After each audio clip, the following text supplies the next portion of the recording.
Buenas tardes, ¿podemos empezar? Sí, profe. Bueno, empezamos entonces. Vamos a ver cuánto están. Está Lilian, Paola, Silvia, Casila, Giovanna, Lucas y Marcia. Cadê o resto? Ninguém sabe. Ah, professora, só Deus sabe. Todo mundo desistiu, todo mundo. Deus que me livre. Não, professora, não desistiu, não. É que talvez deve estar ocupada ainda, eu acho. Vamos a empezar. Esta es nuestra clase de continuación de insuficiencia cardíaca. ¿Puede ser? Yo les traje 3 casos clínicos que vamos a estar resolviendo al final de la explicación de cómo sucede, cómo ocurre la insuficiencia cardíaca. Yo les traje eso. Pero antes de empezar las clases, yo quisiera continuar. ¿Con qué? Yo quiero saber cómo están ustedes, qué tal están pasando la parte de cuarentena. Yo sé que hay mucha gente que está preocupado, queríamos volver a la facultad, queríamos tener otra vez clases. Yo sé que todo el mundo está preocupado en ese tema. Bueno, no se preocupen. Nosotros vamos a continuar nuestras clases, vamos a continuar dando y vamos a continuar ganando la guerra. Pero antes de empezar la clase me gustaría dejarle una reflexión y una pregunta para ver qué tal ustedes están. ¿Cómo está el mundo en este momento? O sea, el mundo prácticamente paró. En todas las facultades nosotros tenemos problemas de aula virtual. La UNASUR se destacó porque continuamos igual con nuestra clase. Pero, ¿cómo está el mundo en el día de hoy? Y le quisiera dejar esta reflexión antes que es el mundo no necesita. El mundo ha cambiado. Tú y yo debemos cambiar. Estoy en la Escuela Mundial de Liderazgo, el lugar donde trabajo. Aquí siempre está lleno de algarabía, de proyectos, de energía, y ahora no hay nadie. Está vacío. Pero eso es justo lo que dice Richard Hendrick. Disney, el lugar más feliz de la Tierra, ahora está triste. Se acabó la magia. Nueva York, la ciudad que nunca duerme, ahora está dormida. Y cuando antes todos los caminos llevaban a Roma, ahora nadie quiere ir a Roma. De repente despertamos y todo ha cambiado. Un virus se está levantando como dueño del mundo y nosotros, los poderosos, los grandes, los magníficos y soberbios seres humanos, estamos entendiendo al fin que en realidad somos muy frágiles, somos débiles. El mundo ha cambiado. Ya no podemos saludar de beso, ni de mano, ni abrazarnos, porque el contacto físico es peligroso. Hay compras de pánico en todas las ciudades. Hay noticias malas en todo momento, gráficas comparativas de cómo crecen los contagios y las muertes. Algunos cínicos dicen que están a salvo porque el virus mata sobre todo a los viejitos, como si ninguno de ellos tuviera padres o abuelos. Y además no es cierto, el virus es impredecible. Y en algunos lugares, increíble, la gente está comprando armas, no sé para qué, no sé si para defenderse o para atacar. Y esa actitud sanitaria, que es correcta, pero también a veces se torna despectiva, de lavarnos las manos todo el tiempo como Poncio Pilatos para dejar claro que esto que está pasando no es nuestra culpa.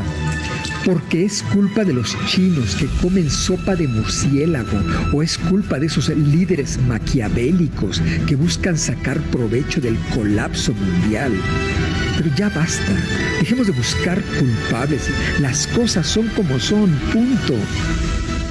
A ver, vamos a entendernos. Esto debería servirnos para cambiar de fondo, cambiar de corazón, para encontrar lo importante, lo mejor dentro de nosotros. Vamos a dejar de escarbar en el miedo y vamos a generar esperanza. Esto no es cuestión ni de dinero, ni de ego, es cuestión de fe y de fortaleza interna, porque sí, el tema del dinero nos angustia, es lo básico. lógico, pero vamos a dejarlo claro. En esta etapa, todos vamos a perder dinero, todos. Perdimos trabajo, clientes, proyectos, empleos, inversiones. Todo el mundo está perdiendo dinero. No eres el único. Ya, tranquilo, déjalo ir y deja de angustiarte por eso. ¿Sabes por qué? Porque lo vas a recuperar en algún momento. Este no es ese momento. Este es un tiempo de cambio interno, porque debemos voltear hacia el interior, hacia lo importante. Dice Richard Hendrick, hay miedo, pero no debería de haber odio. Hay aislamiento, pero no debe haber soledad. Hay enfermedad física, pero no debería haber enfermedad del alma. Incluso hay muerte, pero debería haber un renacimiento del amor. No tengas miedo, escúchame, no tengas miedo. Sigue todas las recomendaciones sanitarias, pero deja de preocuparte. Ese es un verso bíblico que amo. En vez de preocuparte, ponte de rodillas y ora. Y pídele a Dios, pídele a tu papá celestial, pídele como tus hijos te piden a ti, con confianza, pide lo que deseas, pídele las cosas que necesitas, pide y después da gracias. Gracias por lo que tienes y por lo que no tienes. Gracias por lo que entiendes y por lo que no entiendes, por lo que sucede y por lo que no sucede. Da gracias porque puedes hablar y porque puedes dar gracias. Y si haces eso, si en vez de preocuparte, oras y presentas tus peticiones y das gracias, entonces la paz de Dios, que sobrepasa todo entendimiento, va a llenar tu corazón y tus pensamientos. La paz de Dios son palabras mayores. Amigo, amiga, esto va a pasar, entiéndelo. Esto va a pasar. Esto va a pasar. Y vamos a salir fortalecidos en el alma, enriquecidos en el espíritu, renovados para volver a construir, para recuperar el dinero que perdimos, para hacer de nuestra vida una mejor vida y de nuestro mundo un mejor mundo.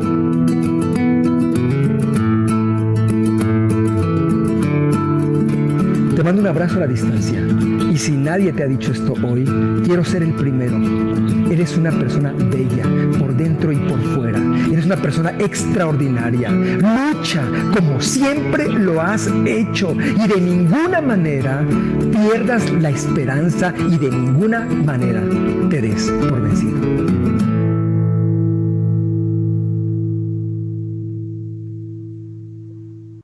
El mundo ha cambiado.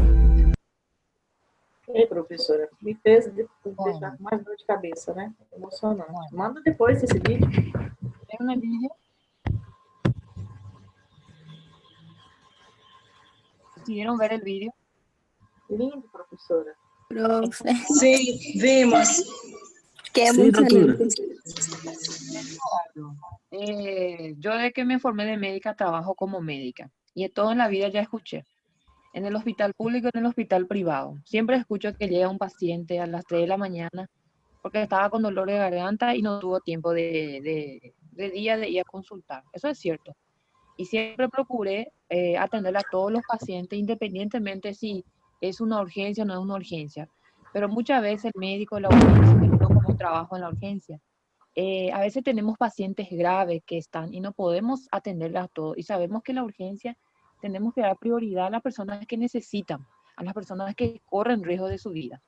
Bueno, ¿qué pasa? Muchas veces ya escuché que viene el paciente y dice en nuestra cara, yo pago mi impuesto y a través de mi impuesto vos podés comer, le dice al médico. Pero nadie le pregunta al médico cuántos años de sacrificio hace, cuántos años de estudio hace y cuántos años deja su casa, porque muchos de ustedes vienen de lejos para poder estudiar en una ciudad o en otro país y nadie se preocupa. Nadie se pregunta y dice, ¿será que este médico durante esos 6 años tuvo comida, tuvo compañía de sus familiares? ¿En algún momento será que no quiso desistir? ¿En algún momento será que no le faltó dinero? ¿En algún momento será que no se quiso ir a una fiesta y no se fue porque tenía examen? ¿O en algún momento un profesor no le dijo, vos no sabes nada? Y uno llega y dice, se siente mal. ¿Por qué? Porque la carrera de medicina es una de las carreras más difíciles que hay. No hay otra carrera que uno tiene que dejar 6 años de su vida, porque uno deja 6 años de su vida, ese es solo para formarse de médico, más 4 o 5 años de especialidad. O sea, por cada médico que fallece, por cada médico que falleció, se están perdiendo 10 a 12 años de estudio. O sea, no es un perro que se está muriendo. Y son 12 años de estudio que no se puede recuperar. El médico que fallece lleva todo su conocimiento y no le deja al otro. ¿Por qué? Porque cada uno se tiene que formar. Entonces, ¿por qué le traigo ese mensaje? Sigan estudiando.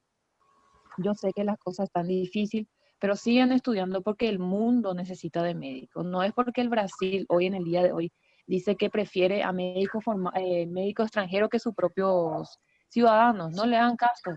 No es el Brasil que necesita de médicos, es el mundo que necesita. Entonces nosotros estamos lidiando una guerra donde no existe armas que te van a defender. Acá no es comprar una metralleta, ni comprar una calle, ni un revólver te va a defender. ¿Por qué? ¿Quiénes son los que están en la guerra? Los médicos. Nosotros somos la primera línea de la defensa que estamos. Entonces, estudien, no desistan. Necesitamos de médicos. El mundo necesita de médicos. ¿Entendieron esa parte? Entonces, yo sé que es difícil. Nosotros estamos haciendo todo lo posible para que ustedes puedan continuar con sus clases, para que no dejen, para que este año no sea perdido, porque necesitamos de médicos. El COVID-19 no va a ser la única pandemia que el mundo va a tener.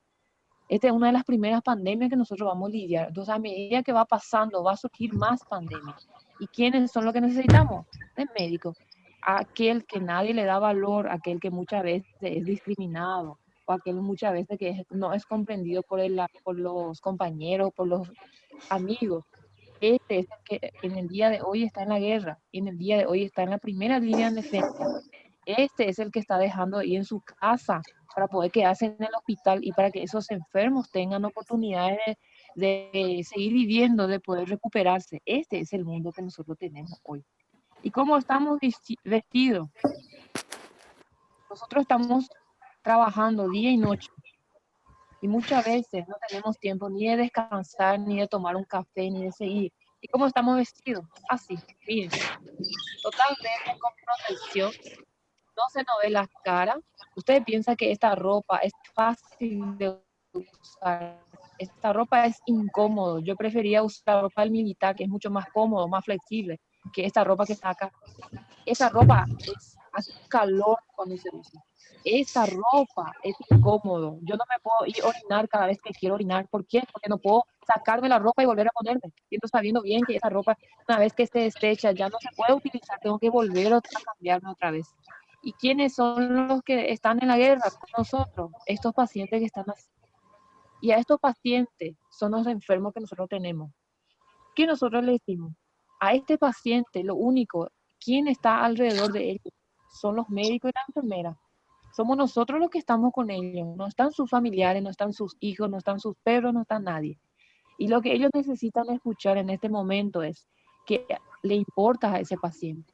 ¿Qué le puedes hacer para que se sienta mejor? Por más que él sepa que no hay cura para esta enfermedad todavía. Pero ¿qué puedo hacerle para que él se sienta mejor? Que él es increíble y fuerte y que él va a poder sobrellevar esto. Que no está solo, que nosotros estamos con él. Saber que me tienes para que lo que necesite, que nosotros junto con la enfermera estamos ahí para que ellos necesiten. Estar ahí y escuchar. Esta gente está aislado, solo. Ustedes piensan que no quieren hablar, quieren, seguro tienen algunos temores, algunos sueños, pesadillas. Y nosotros somos los que estamos escuchando. No hace falta que te disculpes. No es tu culpa que está pasando esto. No es porque él justo se llega y dice, ay, mi culpa, yo hice algo que tengo que pagar. No, necesita ayuda para ir al médico, quiere que te acompañen. Te quiero y te querré siempre. Estamos todos juntos en eso. O sea, todos estamos en la guerra. Y como dice uno, que yo me quedé indignada, que dice que solo a los pacientes ancianos le va a matar gente, a los pacientes ancianos son los más susceptibles, nosotros también vamos a morirnos, como los jóvenes, los médicos jóvenes que fallecieron en Italia. 57 médicos perdimos, esos son multiplicados cada uno, son 10 años de estudio, perdimos 570 años de estudio. No solo son 57 médicos que se pierden y se pueden. ¿Por qué le digo? Porque necesitamos de médicos para poder lidiar esta guerra que está acá. Entonces, por eso necesitamos seguir estudiando, porque capaz que nosotros podamos sobrellevar el COVID-19, pero ¿quién nos garantiza que de aquí a un año no va a haber otra pandemia, o de aquí a 2 años, o de aquí a 6 años no va a haber otra pandemia? Y sí o sí el mundo va a necesitar de médicos, y sí o sí vamos a tener que estar junto con nuestra enfermera, porque sin la enfermera tampoco no somos nada. Ellos son los que nos ayudan, ellos son los que nos dan fortaleza. Lo que dice a nosotros vamos a seguir, y lo que está con el enfermo día y noche. Entonces eso es lo que nosotros tenemos que hacer, estudiar, seguir estudiando, para que nosotros lo que necesitamos en el día de hoy es médicos, no políticos, ni presidentes, ni tampoco necesitamos de abogados. Lo que necesitamos hoy es médicos. Entonces ese es para poder seguir estudiando. Yo sé que mucha gente no le está gustando la clase virtual, que no es lo mismo que dar la clase presencial, que muchos ya pensaron en trancar la facultad, de ir otra vez y no, yo voy a desistir porque a fin todo el mundo va a morir. Pero gente, no todo el mundo va a morir, y sí o sí vamos a necesitar de médicos. Si ustedes desisten hoy, de su sueño, en el día de mañana cuando tengamos otra pandemia, ¿quién va a defendernos? Siendo que todos los que estamos estudiando estamos desistiendo.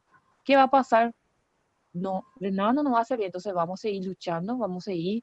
Mientras nosotros estamos lidiando con el tema del COVID-19, ustedes tienen que seguir estudiando, porque yo me voy a llegar a cansar y voy a necesitar de médicos en el futuro. Yo no voy a poder aguantar otra pandemia. Entonces le voy a necesitar a ustedes para que me ayuden. Entonces necesitamos que seguir estudiando, poniendo nuestro empeño, aprovechar este tiempo libre que algunos tienen, aprovechar y agarrar y leer. Y vamos a seguir porque necesitamos médicos, y buenos médicos. Eso es lo que nos diferencia, por eso hay que seguir. Y cierto, es incómodo usar esta ropa. Yo ya tuve que probar, porque tuvimos que hacer curso de capacitación. Yo odié, me veo 20 kilos más gorda con esta ropa, me veo horrible. Mi cabello tengo que estar, gente, yo no puedo pasar. Es horrible, yo no puedo respirar, casi me morí, quería salir llorando. Miren acá, esta gafa es molestoso. Yo respiro, empaña, me quedo ciega, cada rato empiezo a decirle a mi enfermera, yo no voy a ver nada. Y esta es la guerra de nosotros. Así yo estoy vestida, así tenemos que estar vestidos. Gracias a Dios no tenemos casos de COVID en Pedro Juan Caballero, y hasta ahora tenemos 69 casos en Paraguay. Estamos haciendo todo lo posible para poder lidiar con esto, pero va a llegar en el momento que vamos a tener que vestirnos así, y va a llegar en el momento que vamos a tener que lidiar con estos pacientes, y vamos a ser el soporte de estos pacientes. Entonces le digo, no desistan de sus carreras, el dinero vamos a recuperar, pero el año que nosotros perdemos a través del estudio, ese no se recupera. Entonces sigan estudiando, que nosotros vamos a vender el auto, la casa, vamos a vender lo que tengamos, el lujo que no necesitamos, porque lo que nosotros necesitamos es de médico. Entonces no desistan, agarren sus cuadernos, vean su video aula y estudien, porque necesitamos de médico. ¿Está bien? Parabéns, Espero que le professora. haya seguido de ánimo para que pueda seguir, porque yo recibo mensajes de todos los alumnos, de toda la facultad, y todo el mundo quiere desistir. Y es cierto, yo le comprendo, pero si ustedes desisten ahora, ¿qué va a pasar si de aquí a 3 años vuelve otra pandemia? Yo ya voy a estar cansada, muchos médicos van a fallecer, ¿y qué va a pasar de nosotros? Porque ustedes desistieron en el medio del camino, cuando ustedes tenían que formarse, ustedes desistieron, y ahí en el día de mañana se les va a solicitar. Entonces no se sientan ofendidos por el gobierno de ustedes, que dice que no quiere médico brasileño formado en el exterior. Va a llegar el momento que va a necesitar, y si el Brasil no necesita, tenemos países que lloran, España, Italia, Estados Unidos, que dice, por favor, vengan a ayudarnos, no hace falta ni hacer reválida. Es simplemente lo que quieren, son médicos y enfermeros. Entonces el mundo no termina en el Brasil, el mundo necesita de médicos, no es el Brasil nada más. Entonces agarren su cuaderno, estudien y no desistan, que el dinero se recupera, el tiempo perdido no se vuelve a recuperar. Entonces estudien en esa parte, ¿está bien?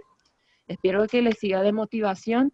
Y yo sé que seguro que algunos de ustedes ya querían desistir de la carrera, pero le digo, no desistan, la facultad de ustedes todavía sigue luchando por ustedes para que ustedes puedan llegar y decir, vamos a continuar. Entonces ustedes tienen que poner de su parte y vamos a continuar hasta que termine esta pandemia. Nosotros vamos a dar clase virtual y vamos a sobrellevar, porque nosotros tenemos que estar preparados para otra pandemia. El mundo no va a terminar con el COVID-19. El mundo va a seguir y va a venir muchas más pandemias, y estamos conscientes, sabemos que no tenemos suficientes médicos para poder lidiar una guerra. Entonces necesitamos de profesional médico. En el día de hoy se le da valor al médico, cosa que en el día de ayer nadie le daba valor.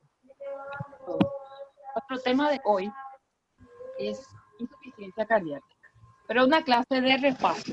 ¿Por qué sería una clase de repaso? No se preocupen. Yo voy a preparar una clase de fisiopatología de COVID-19, donde voy a explicar la definición, la forma de contagio, la parte de bioseguridad, la fisiopatología conocida, la más aceptada, y la forma de prevención que se está realizando. No se preocupen, yo voy a preparar una clase de COVID-19 de fisiopatología, donde ustedes van a saber los síntomas, cuáles son los factores de riesgo asociados, cómo él llega a contagiarse, cuántos minutos, cuántos días dura en un recipiente, cómo vamos a hacer la parte de la bioseguridad, cómo nosotros como médicos podemos defendernos, podemos hacer, y cómo nosotros vamos a poder lidiar y hacer el diagnóstico. O sea, no se preocupe, yo voy a preparar una clase exclusiva de COVID-19 y esa va a ser la fisiopatología que yo le voy a andar explicando para que ustedes puedan también ahí en sus ciudades cuando vengan y preguntan, vos sos estudiante de medicina, ¿será que vos me puedes ayudar con el tema de COVID-19? Porque sabemos que el mundo está en pánico y cualquier estupidez que se dice, el mundo se altera y muchas veces no es lo que muestra ser. Entonces, para que ustedes estén informados y les puedan informar también a los familiares de ustedes, a los vecinos de ustedes, para que nos podamos ayudar todos. ¿Está bien? Bueno, ¿puedo iniciar la clase? Sí, profe, gracias por el mensaje. No quiero que desistan. Vamos a continuar, ¿está bien? Después de eso va a continuar el mundo, nosotros vamos a continuar trabajando y vamos a ganar toda la plata que queremos. Pero ustedes vieron el mensaje que Italia dejó, todo el dinero que ellos tienen están en las calles. Y que ellos dicen, a mí no me sirve el dinero en este momento, porque lo que yo no tengo es salud. Ellos no tienen profesionales médicos que puedan velar por ellos. Ellos no tienen más enfermeras. Y al fin y al cabo el dinero a ellos no les sirvió. Entonces tenemos que ser conscientes. Hay que seguir luchando. Yo sé que es difícil para la facultad en este tiempo de crisis, pero es nada más de resistir y seguir luchando porque vamos a continuar con muchos más desafíos en esta vida. Entonces hay que seguir, hay que resistir en esta parte, ¿está bien? Tenemos mucha materia todavía que dar y tenemos mucho todavía que aprender para poder ayudar a nuestros familiares, a nuestros vecinos, hasta nuestro país, independientemente de la opinión del presidente y ni del ministro del Brasil. Independientemente. El día que él esté enfermo y postrado en esa cama, ahí él va a darse cuenta de la importancia que va a hacer la salud para él. Entonces no se preocupe, ¿está bien? Bueno, la pregunta es, ¿cómo ocurre la insuficiencia cardíaca? ¿Se acuerdan la pasada que yo les traje la clasificación, les traje las causas? ¿Consiguen escucharme bien? ¿Consiguen escucharme bien?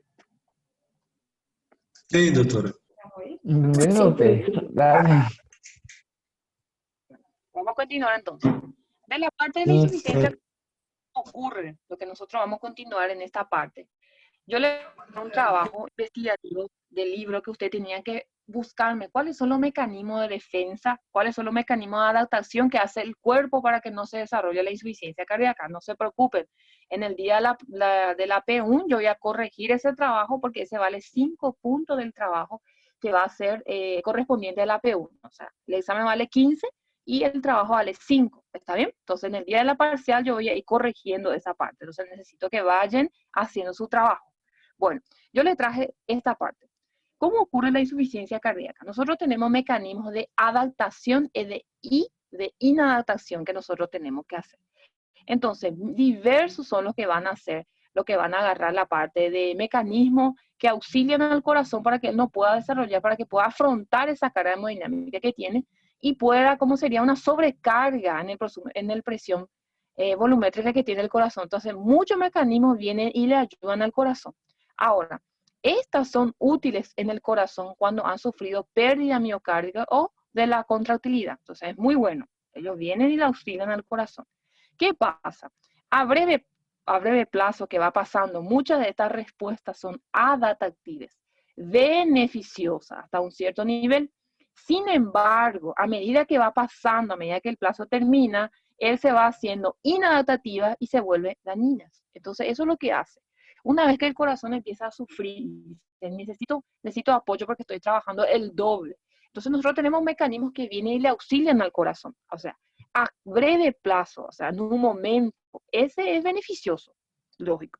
Pero ¿qué pasa? A medida que va pasando el tiempo, él se va fatigando más, va cansando más, tiene que trabajar el doble. ¿Y qué pasa? Estos mecanismos que le auxilian empiezan, en vez de ser beneficiosos, son dañinos. ¿Por qué? Porque se vuelven inadaptativos. O sea, ¿cómo sería? Un ejemplo serían los políticos del país. ¿Qué pasa? A breve plazo ellos son beneficiosos. A medida que van durando muchos años, por ejemplo, un presidente que dura de 10 a 15 años en un gobierno, él ya no hace más cosas beneficiosas, lo que él hace es cosas dañinas, o sea, empiezan a ser inadaptativos. Entonces, ese sería un ejemplo del mecanismo como sufre el corazón para que no pueda desarrollar la insuficiencia cardíaca. Ahora, ¿cuáles son esos mecanismos de adaptación que tiene el corazón? Uno es el mecanismo de Frank Starling, que ustedes dieron en fisiología, que va explicando cómo va pasando. El otro es la hipertrofia compensadora, el otro es el remodelamiento ventricular y el otro es la redistribución del gasto cardíaco subnormal que ocurre en el paciente.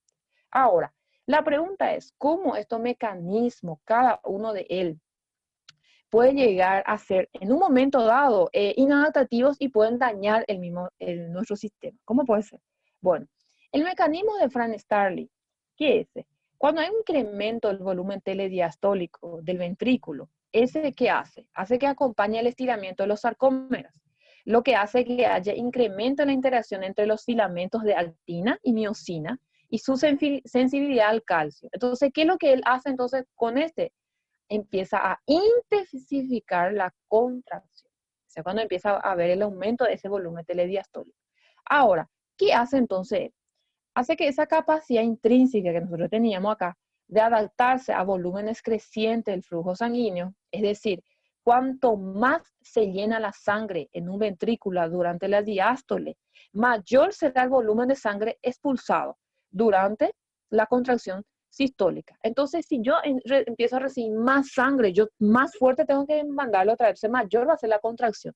Entonces, ¿qué es lo que él hace? Empieza a intensificar esa contracción. Porque, ¿qué pasa? Yo estoy cansada. A medida que yo empiezo a trabajar, estoy cansada. Luego que va a llegar un momento que yo no voy a estar capacitado para poder expulsar toda esa sangre que a mí me está llegando a través en el ventrículo entre la diástole. Y yo me siento cansada. Entonces ahí actúa el mecanismo de Frank Starling, que él va a hacer que se intensifique esa contracción para que yo pueda expulsar otra vez la sangre durante esa contracción sistólica. Eso es lo que hace. Sería como yo un ejemplo. Me siento cansada, le tomo una botella de energizante, entonces me voy a seguir más con fuerza. Solo que, ¿qué pasa? A medida que yo voy tomando ese energizante, va a llegar un momento que ya no me va a dar efecto. Va a llegar un momento que ni tomando 20 litros de energizante, igual yo me voy a sentir cansada. ¿Por qué? Porque me estoy agotando. Entonces, ¿qué pasa? Ahí el mecanismo Frank Starling empieza a hacer y ahí empieza a ver la otra forma de compensar, que es la hipertrofia compensadora. Porque este hace todo lo posible, empieza a intensificar esa contracción para que yo pueda, a medida que yo reciba esa sangre, yo pueda también expulsar durante la contracción de la sístole. Pero ¿qué pasa? Yo me siento cansada. Entonces necesito otro mecanismo. ¿Cuál es el otro? La hipertrofia compensadora. Entonces, ¿qué pasa? Se observa cuando hay una sobrecarga hemodinámica, que se produce mayor tensión de la pared ventricular. ¿Qué pasa? Si la hipertrofia no basta para restaurar la carga parietal de niveles normales, el ventrículo empieza a dilatarse y así aumenta más la carga, lo cual desencadena un círculo vicioso. O sea, ¿qué pasa? En este mecanismo de Frank Starling, yo hice todo para intensificar esa contracción. A medida que voy pasando, me canso. Entonces se produce una hipertrofia compensadora. ¿Por qué se produce esa hipertrofia compensadora? Porque necesita que ese ventrículo se dilate más para que pueda aumentar más dicha carga, lo que desencadena un círculo vicioso. O sea, ¿qué significa? Asimismo, la hipertrofia ventricular intensifica, también puede disminuir el llenado ventricular y ocasionar una isquemia del miocardio. Eso es lo que él está haciendo. Entonces, ¿qué pasa? Yo recibo la sangre, necesito mandar otra vez esa sangre que yo estoy recibiendo. Ya hice el mecanismo de Frank Starling, pero ya no me está resolviendo. Entonces empiezo a hacer la parte de la hipertrofia compensadora. El corazón empieza a hipertrofiarse para que yo pueda tener una fuerza más, el ventrículo se dilata más para que pueda aumentar más esa dicha carga. Pero ¿qué pasa? Es igual que una goma que yo agarro. Una vez que yo agarro, estiro 1, 2, 3 veces, él vuelve otra vez a su volumen normal, ¿verdad? ¿Qué va a pasar si ese se repite por mucho tiempo? Ahí se produce el remodelamiento cardíaco y ahí encuentra empieza a haber la hipertrofia del ventricular izquierdo. Entonces ahí empieza a haber daño, se vuelve un círculo vicioso. Y muchas veces esta hipertrofia, al igual que él va intensificando, él también puede hacer un llenado, disminuir ese llenado ventricular y también puede ocasionar una isquemia de miocardio. Por eso muchas veces el paciente te llega al servicio de urgencia por un cuadro de un infarto y después desencadena una insuficiencia cardíaca. ¿Por qué? Porque él estaba en la fase de hipertrofia compensadora, tuvo una isquemia miocárdica, se fue a parar en la urgencia, el paciente compensamos, pudimos estabilizar después del infarto, pero ¿qué pasó? El paciente desencadena una insuficiencia cardíaca y nosotros la clasificamos como aguda. ¿Por qué? Porque él estaba haciendo la hipertrofia compensadora todavía hasta que tuvo una isquemia miocárdica. Ahora, hasta ahí todavía está bien. Continuamos. ¿Qué pasa? ¿Vieron cómo está la imagen? Este es el normal. Empieza a ver la hipertrofia porque él necesita pues mandar más carga. ¿Y qué pasa? A medida que este se repite, miren lo que él ocasiona. Miren lo que ocasiona.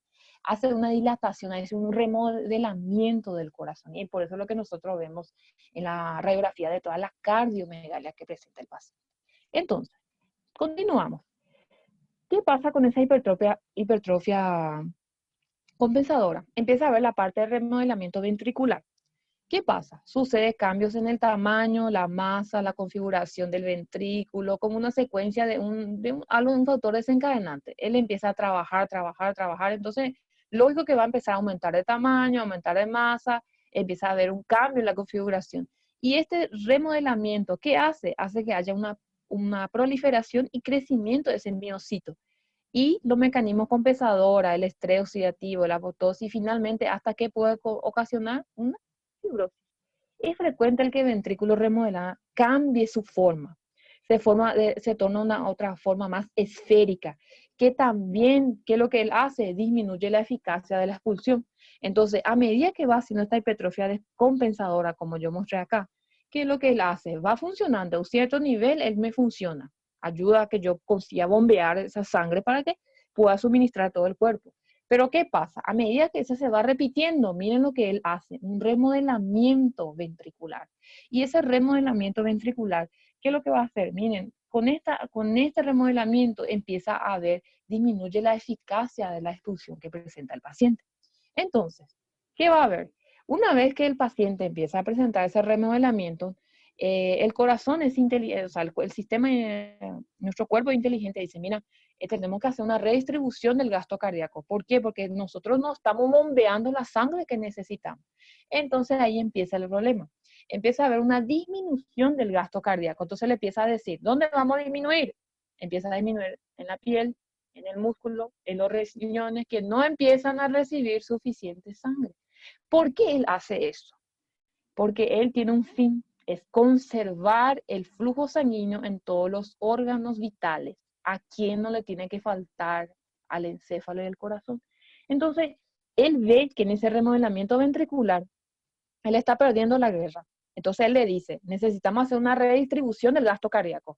¿Y qué vamos a hacer? Entonces, vamos a empezar a disminuir el gasto cardíaco, en la piel, el músculo, hasta los riñones empiezan a no reciben suficiente sangre, empieza a haber una disminución.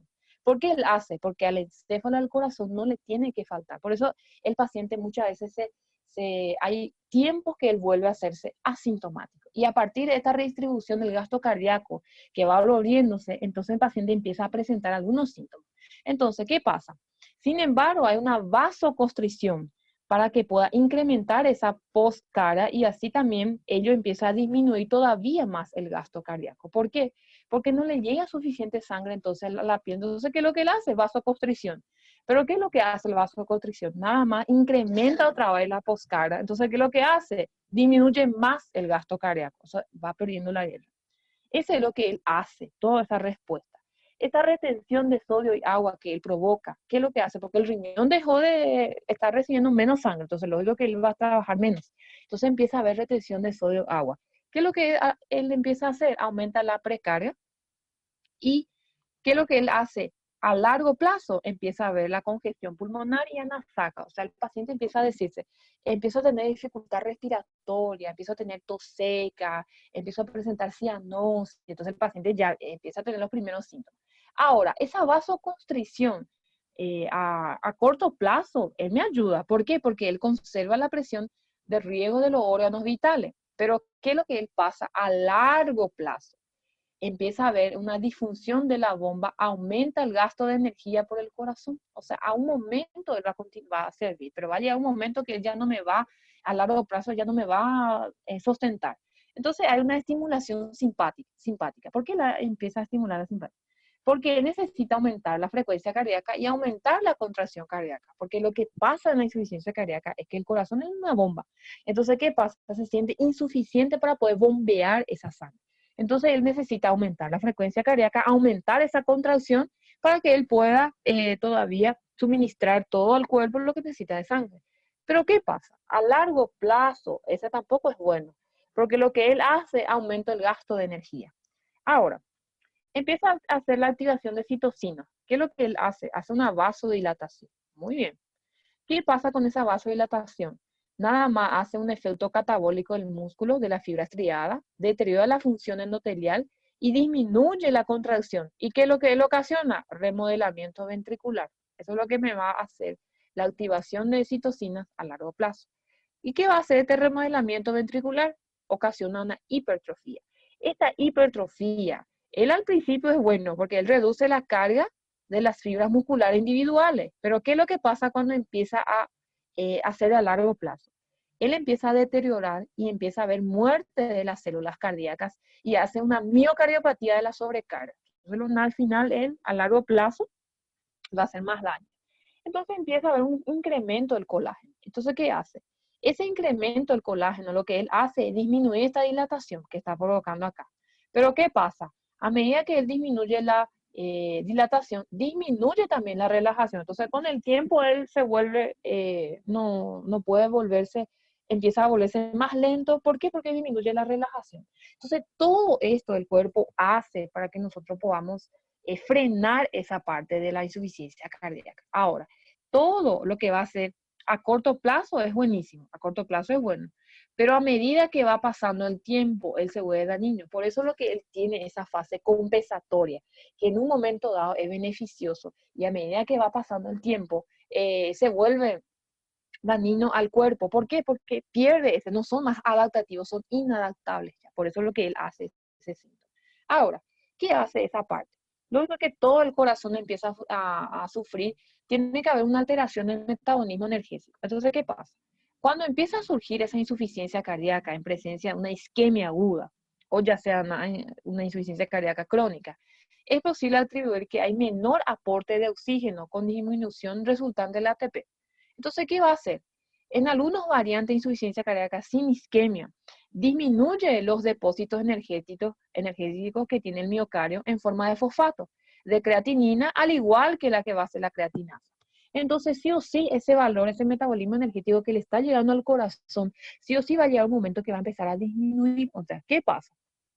A medida que él va haciendo sufrir el resto del órgano para que él se pueda salvar, va a llegar un momento que él va a dar un fallo, porque va a haber alteraciones del metabolismo energético, entonces va a haber disminución de ese depósito energético en el corazón. Luego que sí, él está disminuyendo ese depósito energético, luego que él va a empezar a sufrir más y va a empezar a bombear menos. Entonces eso es lo que él pasa. ¿Y qué va a pasar entonces cuando llegue ese? Va a haber muerte de la célula miocárdica. ¿Qué pasa? Asemeja a una reinducción de la proteína que es sarcomérica fetales. Entonces, ¿qué pasa? Ese sea el mecanismo que interviene, aumenta la carga que impone a los miocitos supervivientes. O sea, ¿qué pasó? En esta parte donde como empieza a haber menos aporte de oxígeno, hay disminución resultante de ATP, hay disminución del depósito energético, empieza a fallecer algunos miocitos. Entonces, ¿qué va a pasar en esos miocitos? Aquellos que sobreviven se preparan para el terreno. Entonces empieza a ver, ¿qué pasa? Este pobre miocito que sobrevivió va a tener que trabajar el doble lo que el otro. ¿Y qué va a pasar? Entonces empieza a prepararse para el terreno. ¿Por qué? Porque va a haber un círculo vicioso de muerte de celular repetitiva. Entonces, ¿qué pasa? Al mismo tiempo que el otro miocito falla, empieza a haber muerte el miocito, los otros también van a morirse. Entonces es como si fuera un ejemplo de la pandemia del COVID-19. ¿Quiénes fueron los primeros que fueron afectados? Fueron los pacientes que tenían comorbilidades y lastimosamente los pacientes de la tercera edad. Pero ¿qué pasa? A medida que fue arrasando la pandemia, nosotros nos dimos cuenta que no simplemente a los pacientes de la tercera edad van a fallecer por el tema del COVID-19. Nosotros que somos jóvenes también somos candidatos. Pero ¿qué pasa? El primera línea que fue los que más vulnerables fueron los pacientes de la tercera edad. Es lo mismo que pasa con los miocitos. Esos miocitos, supongamos esos miocitos que ya son viejitos, que ya están más cansaditos, son los primeros que van a sufrir la muerte. Pero ¿qué pasa? Nosotros los miocitos jóvenes que estamos viviendo, nosotros vamos a tener que trabajar el doble para poder trabajar y sustentar la función que tuvo ese miocito que falleció.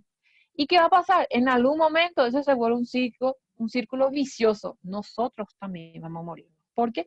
Porque es la muerte celular repetitiva que va a pasar. Entonces, yo me sobresaturo. Entonces, empieza a ver la muerte de las células miocárdicas. Por eso yo le expliqué la vez pasada el estadio A, el estadio B, el estadio C, el estadio D. Hasta que yo llegue en el estadio D es donde ocurre esta muerte de la célula miocárdica. ¿Y qué pasa acá? Si ya hay muerte de la célula miocárdica y se vuelve un círculo vicioso, una muerte celular repetitiva, no hay fármaco que te va a poder aliviar esos síntomas, no hay fármaco, el paciente aún en reposo, aún tratado va a presentar síntomas. Por eso en el estadio B, una de las acciones terapéuticas, dependiendo de la edad del paciente, es trasplante del corazón. ¿Por qué? Porque él ya tiene muerte de la célula miocárdica. ¿Qué más vas a hacerle a esa parte? No hay más nada para hacerle. Entonces, uno de los tratamientos que se hace al paciente es el trasplante del corazón, dependiendo de la edad que tiene y dependiendo si es candidato o no para que él pueda ser trasplantado. Y los que no pueden ser trasplantados, ¿qué van a pasar? Lastimosamente van a fallecer. ¿Por qué? Porque la muerte de la célula miocárdica, esos miocitos que se quedaron sobreviviendo, esos van a trabajar, pero van a llegar un momento que este se vuelve un círculo vicioso y va a haber una muerte celular repetitiva. Y si el corazón deja de bombear, lógico que el resto del sistema va a fallar. Eso es lo que va a pasar con el paciente. En conclusión, ¿qué pasa? Todos estos mecanismos que nosotros podemos de la primera instancia, que son adaptación y posteriormente se vuelve inadaptación. Lo adaptativo, ¿por qué se produce?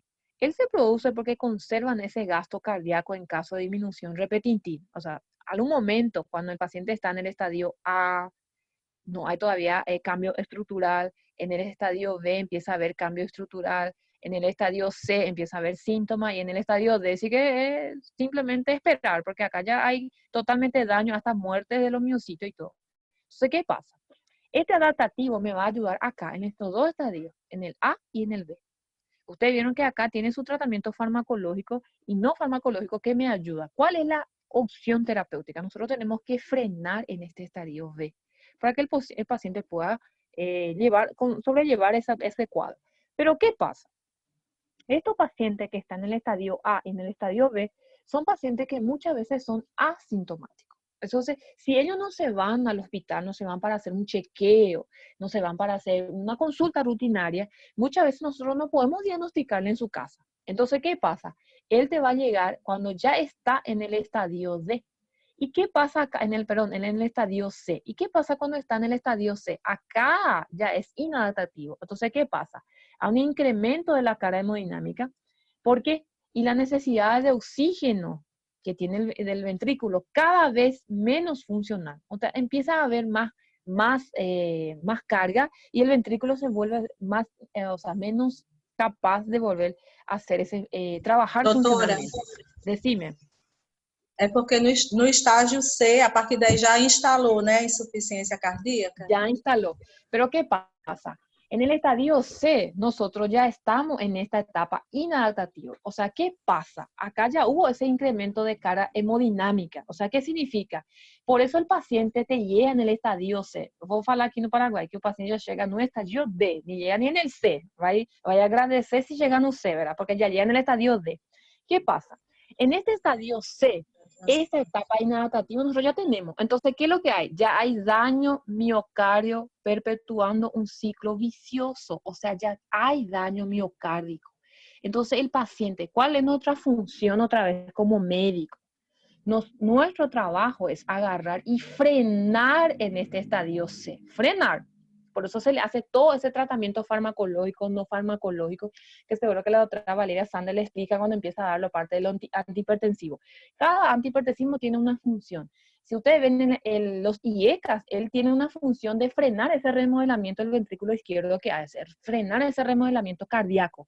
Entonces, en esta parte inadaptativo, él es buenísimo porque él ayuda a frenar en esta parte. Entonces, acá en el estadio C, ¿cuál es la función del médico? Es frenar acá en el estadio C. Porque lastimosamente en el estadio D, lo que hay ya es la muerte de la célula miocárdica. Y una vez que haya esa muerte del miocito, los miocitos supervivientes, lógico, van a trabajar el doble para poder suministrar, para poder trabajar, para poder controlar y continuar la función del corazón. Pero ¿qué pasa? A medida que falleció, el resto va a morir. Entonces, ¿qué va a pasar? Se vuelve un círculo vicioso y todo el mundo, esa muerte celular se va volviendo repetitiva. ¿Ese en qué estadio es? Estadio D. Por eso el estadio D tiene una opción, que lo único que te dice cuando se hace el tratamiento del corazón de insuficiencia cardíaca, te dice, mira, el tratamiento del estadio D es repetir lo que se hizo en el A, lo que se hizo en el B y lo que se hizo en el C. ¿Y cuál es la opción diferente que vas a ver en el D? Es trasplante del corazón.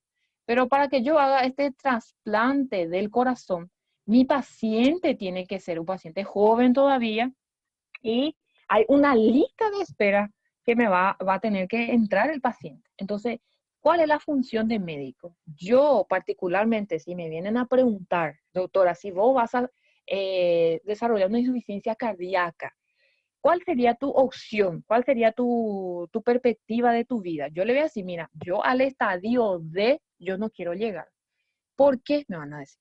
Porque el estadio D, el paciente presenta síntomas hasta en reposo. O sea, él presenta dificultad respiratoria. Es un paciente que ya no duerme porque tiene disnea paroxística nocturna.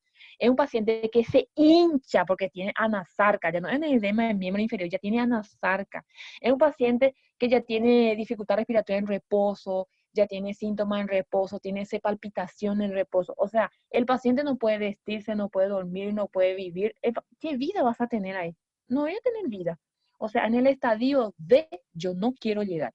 ¿Por qué? Porque ahí la única opción que yo tengo para poder mejorar mis síntomas, porque se hace todo el tratamiento, pero los síntomas persisten, aún si se hace el tratamiento del A, de B, C. Pero ¿qué pasa? Mi única solución va a ser un trasplante del corazón. Y también sabemos que el trasplante del corazón no es que 100% vos te vas a trasplantar y vas a sobrevivir para contar historias. No, yo tengo que esperar una lista que es inmensa. Otra cosa, yo soy un paciente inmunodeprimido el resto de mi vida porque yo tengo que usar ciertos fármacos para poder deprimir mi inmunidad porque si no el sistema automáticamente rechaza porque él sabe que ese corazón no es de él. ¿Y qué va a pasar? Yo voy a sufrir al final. Entonces, si el paciente supiera todo este tema que nosotros tenemos de la parte de la insuficiencia cardíaca, si ellos supieran que nosotros muchas veces cuando llega en el estadio C, cuando el paciente llega en el estadio C, muchas veces nosotros ya no tenemos en el estadio D, la única opción es el trasplante del corazón. Entonces, si el paciente supiera la fisiopatología, todo el proceso que hizo el corazón para que no sufriera y que no llegue a esta muerte del miocardio, a la muerte miocito, lógico, te puedo asegurar que el paciente mismo va a tomar su remedio para la presión, va a dejar de ingerir alta cantidad de sodio, va a hacer ejercicio como se le manda, ejercicio moderado, no va a matarse en un gimnasio, va a hacer una caminata, va a dejar de ingerir alto consumo de sodio, va a hacer una dieta, va a tomar su remedio, va a cuidar su corazón. Porque, ¿qué pasa? Porque nadie, sabiendo lo que yo sé de fisiopatología, ninguém va a querer llegar en estadio de eu no voy a querer llegar lá. Yo voy a hacer hasta lo imposible para este C eu frenar. Y si es posible, acá en el A, en el propio A, yo ya empezar a tratarme para que yo no llegue. ¿Por qué? ¿Qué va a pasar? Porque es una muerte lenta y dolorosa. Porque nadie va a querer morirse con dificultad respiratoria, hasta nadie va a querer, yo no voy a poder vestirme, no voy a poder comer, no voy a poder dormir, nada. Entonces, ninguém va a querer llegar a este estadio D. ¿Qué pasa? Nosotros, la mayoría de los pacientes no saben la fisiopatología, entonces deixa de tomar um remédio, deixa de fazer tratamento, começa a picanha suculenta, igual todo mundo vai morrer, cierto, todo mundo vai morrer. La única cosa segura nesta vida es la muerte, pero ¿qué pasa? como você vai querer morrer? Eu não vou querer morrer así como en el estadio D. Eu não vou querer morrer. Eso nada más es la diferencia. Ahora, se le intenta explicar al paciente para él entender que ninguém vai querer morrer no estadio D, pero a veces el paciente aún así no entiende. O sea, vieron lo que hace el pobre corazón para que él pueda llegar y sostener. Y vieron cómo yo me fui a parar en el estadio, vieron cómo yo me vine a parar en el estadio D. Y vieron con lo que yo tuve que sufrir, mi corazón lo que tuvo que sufrir. Y todo el sistema sufrió, porque él hasta hizo sufrir el corazón, el riñón, la piel, todo el resto le hizo sufrir. ¿Por qué? Porque él decía, no, al corazón y al encéfalo no le puede faltar sangre. El resto puede morir. Pero ¿qué pasa? Llega una etapa que en el estadio D el corazón ya no es suficiente ni siquiera de poder suministrarle cantidad de oxígeno al cerebro. Entonces, ¿qué va a pasar? Va a llegar un momento que va a parar. Entonces, eso es lo que pasa. Hasta yo llegar en el estadio D, demora sim. Pero ¿qué pasa? Eu tenho dois caminhos. Ou vou subir pela escada ou vou subir uma rampa. Lógico que si yo agarro una rampa, si yo agarro un paciente y me dice, vamos a morrer igual, va a llegar en el estadio D, sí o sí llega en el estadio D, sí o sí me va a llegar en el estadio D. Pero ¿qué pasa? Hasta que yo llegue en el estadio D, en el paciente, acá, yo tardo casi de 15 hasta 20 años puedo tardar para llegar en el estadio D. Entonces voy a tener tiempo de 20 años para sobrevivir ainda. Y puede ser que pueda morir de otras causas, ni siquiera morir de insuficiencia cardíaca. Pero ¿qué hace el paciente? El paciente no feliz da vida, él acelera eso aquí. Y muchas veces ese daño que iba a tardar 20 años, él faz en 5 años. ¿Por qué? Porque mete cachaça, mete picanha suculenta todo dia, de segunda a sábado. Aí, domingo, não feliz, mete de novo churrasco, faz lasanha suculenta com 3 kilos de sal e vai. E que passa? Esse daño que ia demorar 20 anos, em 5 anos ele conseguiu. Eso es lo que pasa con el paciente. Ahora, ¿vieron cómo es importante saber la fisiopatología para que yo pueda saber actuar con mi paciente? ¿Por qué quién un A? ¿Por qué quién un B? ¿Por qué quién un C? Sabiendo que el A, el B, el paciente muchas veces no tiene síntomas, es asintomático. Él presenta recién en el C. ¿Por qué? Porque en esta etapa del A y B son los mecanismos que son adaptativos. Entonces, por eso que él no tiene síntomas. Ya cuando aparece en el C, ya es la parte inadaptativa. Entonces, por eso es lo que él presenta síntomas. ¿Entendieron esa parte de la fisiopatología? Puedo preguntar. Vuelvo a explico si no entendieron. ¿Entendieron? Sí, doctor. ¿Cómo funciona? Até aí, sim. Ahora vamos a ver. Yo le traje 3 casos clínicos que nosotros vamos a ir defendiendo en esa parte, haciendo cómo vamos a hacer el diagnóstico, cómo vamos a llegar al paciente. Miren, el caso clínico que yo le traje no está en el POR, porque el POR muchas veces habla mucho de la fisiopatología, es muy buen libro, pero no trae caso clínico para que nosotros podamos discutir y saber cómo llega el paciente. Entonces, por eso yo agarro los casos clínicos del Argente, que ustedes van a usar con el doctor José Castro en semiología médica en el semestre que viene. El libro Argente es buenísimo, de los casos clínicos, pero el que explica mejor la fisiopatología es el POR. Entonces, ¿cuál es el primer caso clínico? Vamos a ver. El primer caso clínico es un paciente, Marquito se llama. Él es estudiante de economía, deportista y tiene 24 años, jovencísimo todavía. Consulta a su médico clínico por presentar disnea progresiva en los últimos 10 días. O sea, el paciente está con dificultad respiratoria. Muy bien, en los últimos 10 días, a lo que le llamó la atención, por eso lo que ya se fue, ya lo del paciente. Ahora, ¿qué pasa? El cuadro comienza con fatigabilidad, porque yo le pregunto, ¿cómo inició? No, al principio yo se me sentía cansado, empezaba a tener fatiga y después me di cuenta que esa disnea iba progresando. ¿Qué significa esa disnea progresando? Que fue primero el 1, el 2, el 3 y el 4. ¿Y cómo fue? Este 1, el paciente presenta disnea, dificultad respiratoria, cuando hace grandes esfuerzos, como correr varias cuadras, como subir varios pisos de escalera. Entonces, es una disnea que está en el grado 1 recién. Ahora, el grado 2, ¿cuál tiene? La disnea grado 2 es el paciente que ya empieza a presentar dificultad respiratoria en moderados esfuerzos. ¿Cómo qué? Como subir un piso de escalera, como empezar a limpiar la casa, como empezar a subir escalera, limpiar la casa, barrer la casa. Eso ya empieza a darle dificultad respiratoria al paciente. Ahora, el grado 3, el paciente presenta dificultad respiratoria. ¿Cómo? Cuando empieza a hacer cosas cotidianas, como vestirse, cambiarse de ropa, peinarse, hasta comer le da dificultad respiratoria al paciente. ¿Quién va a querer? Ninguém va a querer. Y el grado 4 es el paciente que ya presenta dificultad respiratoria hasta en reposo. ¿Qué significa? Yo de sentarme a ver televisión, eso a mí me da dificultad respiratoria. Entonces, ese es el línea progresiva. Va apareciendo en el grado 1, 2, 3, hasta 4. Ahora, ¿qué llama la atención de Marquitos? Marquitos tiene 24 años. Y en 10 días, Marquito presentó una línea progresiva, o sea, que se fue en el 1, 2, 3. Y que él se acompaña de fatigabilidad, o sea, se siente cansado. Aparte de eso, se le preguntó a Marquitos, ¿cuáles son los otros síntomas acompañantes? Y Marquito me dijo, tengo edema en miembros inferiores. En los últimos 3 días, o sea, él se percató que hace 3 días empieza a tener hinchazón en las piernas. Y le preguntamos, ¿y qué más tenés? A la noche anterior me despertó una sensación de falta de aire. Esta es la disnea paroxística nocturna. ¿Se acuerdan que cuando yo le expliqué la fisiopatología de las manifestaciones respiratorias, el paciente llega a presentar disnea progresiva, que hasta se presenta en disnea paroxística nocturna?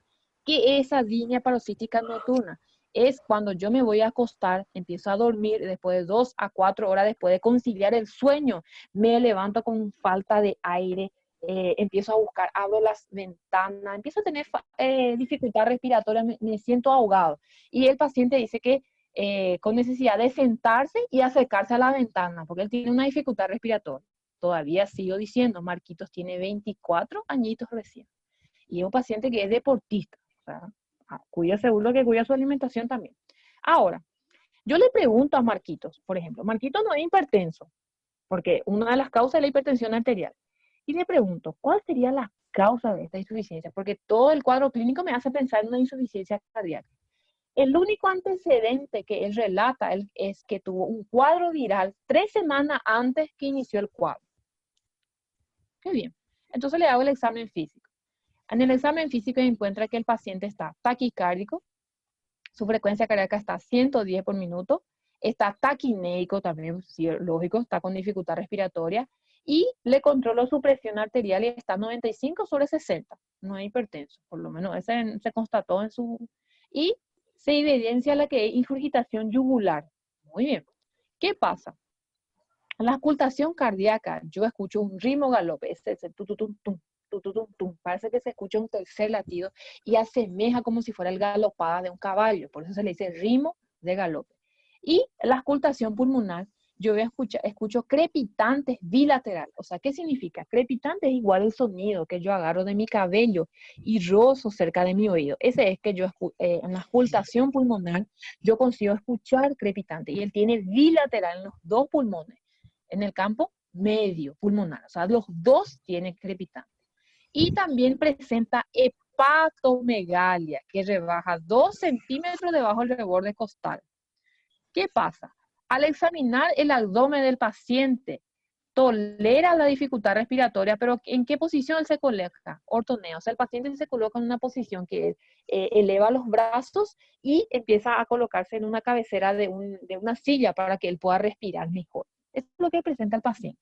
Y le pregunto, todo lo que yo he visto acá en este paciente, Marquitos, que tiene nada más 24 años de edad, que llega prácticamente sin antecedente patológico, lo único que le llama la atención que él estaba con dificultad respiratoria unos días, un cuadro viral 3 semanas antes. Eso es lo único que llama la atención, ¿verdad? Ahí le pregunto, ¿cuál es el diagnóstico de este paciente? ¿Qué le vamos a decir a Marquito? ¿Cuál es el diagnóstico de este paciente? ICC, izquierda, ¿Y por qué no es derecha? porque tiene octopnea y tiene problemas crepitantes en el pulmón Ujú, y edemas. muy bien. ¿Alguien da más o alguien da menos? Y la disnea paroxística nocturna también, que es de la izquierda. Según la compañera, tiene una insuficiencia, perdón, un IC izquierdo. Muy bien. ¿Qué da más, qué da menos?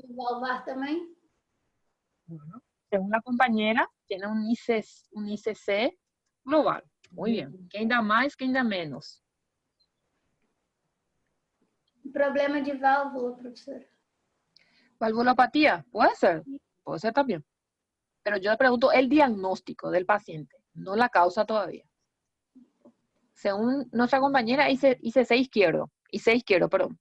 Y según la otra compañera, ya una IC global, que sería la ICC, insuficiencia cardíaca congestiva, que compromete tanto el lado derecho como el izquierdo. Bueno, volvamos otra vez al caso clínico que tenemos. Volvamos otra vez. Nuestro paciente tiene 24 años. Y la pregunta es, ¿cuál es el diagnóstico? ¿Cuál es la clasificación?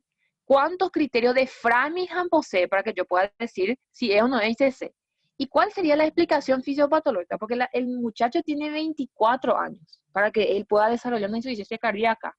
¿Y qué factores de riesgo tuvo asociado para que pueda ver? ¿Y qué examen le voy a pedir? Porque el paciente nada más yo le hice un examen físico. Volvamos otra vez a leer nuestra historia clínica para que nosotros podamos entender lo que pasó con este paciente. Bueno, nuestro paciente, ¿Ese paciente tiene cardiomegalia? vamos enseguida. La cardiomegalia nosotros no pudimos constatar. ¿Por qué? Porque se le hace falta pedirle a un paciente una radiografía de tórax. Acá simplemente se le hizo un examen físico. Entonces, una cardiomegalia para que yo pueda comprobar, necesito la radiografía. Entonces, yo ya voy anotando. Le voy a solicitar a Marquitos una radiografía de tórax para que yo pueda hacer índice cardio tórax. Ahora pregunto otra vez. ¿Cuántos criterios de Framingham tiene Marquitos? Leyendo otra vez la historia. Criterios mayores, tiene 6, porque tiene disnea paroxística nocturna, ingurgitación yugular, el tercer ruido, hepatomegalia, ¿Menor cuánto tiene? menor, disnea de esfuerzo, hepatomegalia, la frecuencia cardíaca, que es mayor, 1, 2, Edema também de membros inferiores. tos nocturna, ¿Nocturna es menor o mayor? Menor. menor. No. Bueno, vuelvo otra vez, digo. Ustedes tienen sus slides de la clase pasada. Creo que sí. Bueno, ¿cuánto menor? Disnea progresiva. Esa disnea progresiva, ¿entra en mayor o menor? Menor, disnea de esfuerzo. Muy bien. Disnea paroxística nocturna, porque él dijo, además, hace Mayor. 3 días, a la noche anterior se despierta con sensación de falta de aire. Ese es disnea paroxística nocturna. Mayor. ¿Es mayor o menor? Major. Mayor. Tenemos entonces un menor y tenemos ya un mayor. Muy bien. Pregunto otra vez. ¿El edema miembro inferior es mayor o menor? Menor. Menor. Más un menor entonces tenemos. Después vamos a ver qué otro síntoma tiene el paciente. Hepatomegalia, ¿es mayor o menor? Menor. Otro menor. Ingurgitación yugular, ¿es mayor o menor? Major. Mayor o menor. Mayor. Mayor, otro mayor. ¿Cómo se hace el diagnóstico del criterio de Framingham? A través. ¿Cuántos? 2 criterios mayores o un criterio mayor y 2 menores o 3 criterios menores.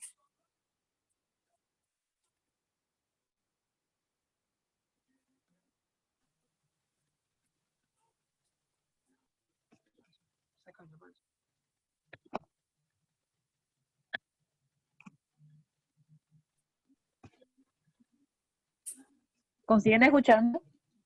¿Profe? Sí. ¿Cuánto criterio mayor y menor necesitamos para hacer el diagnóstico? 2 criterios mayores o un Ajá. criterio mayor y 2 menores o Ajá. 3 criterios menores. Bueno, nuestro paciente, a través del criterio de Framingham, ¿encaja o no encaja en insuficiencia cardíaca? Sí. Muy bien. Por criterio de Framingham, entonces responde. Tiene, sí, él tiene.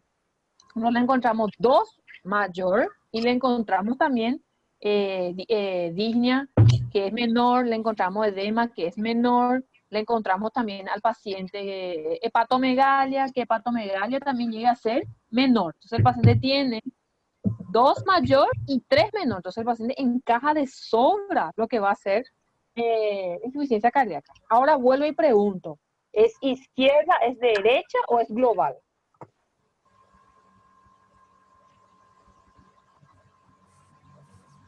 ¿Cuál es el diagnóstico? ¿Izquierda, derecha o global? Creo que es global, porque tiene la Global. hepatomegalia, que es de la derecha.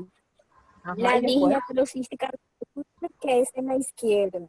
muy bien. Edema de miembros inferiores, que es de la derecha. Muy bien. Congestión pulmonar de la izquierda.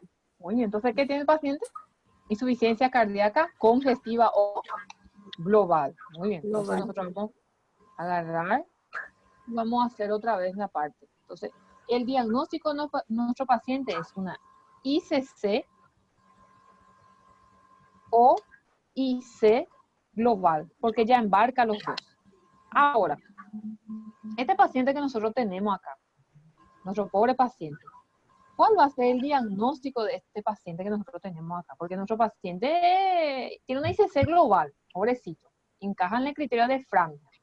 Pero yo quiero saber si este paciente que tenemos acá, vuelvo a traer la pregunta, la clasificación ya tenemos, es una IC global. Los criterios de Framingham ya tenemos, tiene 2 mayores y tiene 3 menores. Ahora yo pregunto, ¿cuál es la explicación fisiopatológica lo que le pasó a Marquitos? Porque él tiene 24 años. ¿Cuál es la explicación? ¿Y qué ustedes creen? ¿En qué estadio está Marquitos? ¿A, B, C o D? En el estadio de D. El estadio D. Supongamos que está en el estadio D el paciente. La compañera dice estadio D. ¿Quién da más? ¿Quién da menos? ¿Qué estadio está Marquito? 24 años tiene. Eu acho que ele está no C. Muy bien. Estadio C. Muy bien. Ahora pregunto. Marquito te pregunta, ¿por qué yo tuve este problema? Porque tiene 24 años el pobrecito, ni cachaza ni toma, porque él es deportista, está lleno de él. ¿Qué pasa? Él te pregunta, ¿cuál fue el factor de riesgo asociado en Marquitos para que pueda tener esto? ¿Cuál fue el factor? su patología pulmonar o no. Infecção viral. Infección viral. ¿Y qué infección viral puede dar esa? Vamos a ver si ustedes tuvieron bien clase de microbiología. Porque ¿quién que va a hacer eso al corazón? Porque hace 3 semanas que tiene una infección viral. Estreptococcus.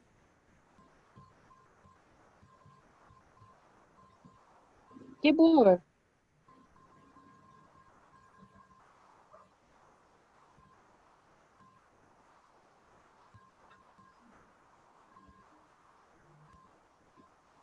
¿Cuál es el probable diagnóstico de ese paciente? Él ya tuvo un ICC global, pero yo pregunto ahora, ¿cuál fue la enfermedad, el factor de riesgo asociado a este paciente? Porque él necesita un factor de riesgo, una enfermedad que causó esa insuficiencia cardíaca. Porque ustedes vieron todo lo que el corazón hace y no puede ser que en 3 semanas él ya esté desarrollando un estadio C, el pobre paciente. Entonces, ¿qué vamos a hacer con él? Pode ser uma endocardite? Pues una endocarditis, muy bien. Después, ¿qué faltó preguntarle a Marquito sobre esa infección?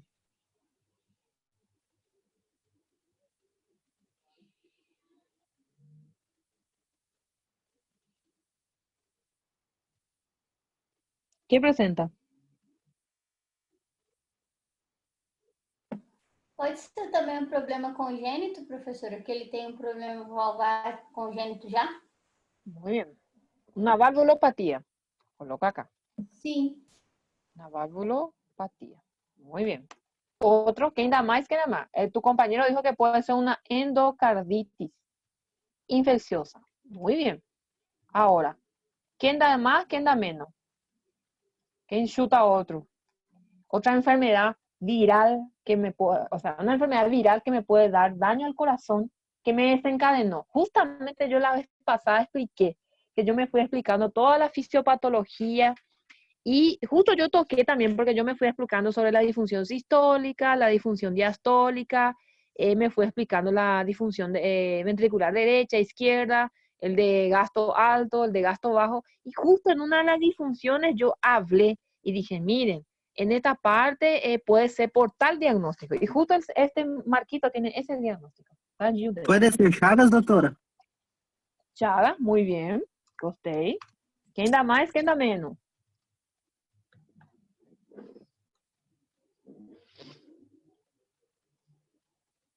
¿Quién da más? ¿Quién da menos? ¿Puede ser asma cardíaca o no? No, el asma cardíaca es un síntoma, tanto así que se le dice pseudo asma cardíaca porque ya es un síntoma de la insuficiencia cardíaca. O sea, él llega a englobar la fisiopatología, no es la causa de él. No es la causa, es un cuadro de él que se da en las manifestaciones clínicas. Fiebre reumática puede ser. AIDS pode ser também, tem tanta coisa que pode ser. Fiebre reumática, muy bien. O que pode ser mais? Desiste. AIDS, professora. Muy bien. Miocarditis. Eso me gustó. ¿Miocarditis qué? ¿Miocarditis qué? Miocarditis infecciosa. Muy, ahí está. Nuestro pobre paciente tiene miocarditis de origen viral. Si ustedes no tuvieron en microbiología, ustedes van a ir buscar para saber qué virus que ocasiona eso aquí, porque imagina eso, de origen viral. Ahora, la valvulopatía está bien planteado. Sí está bien planteado. La endocarditis infecciosa, también. El Chagas, también.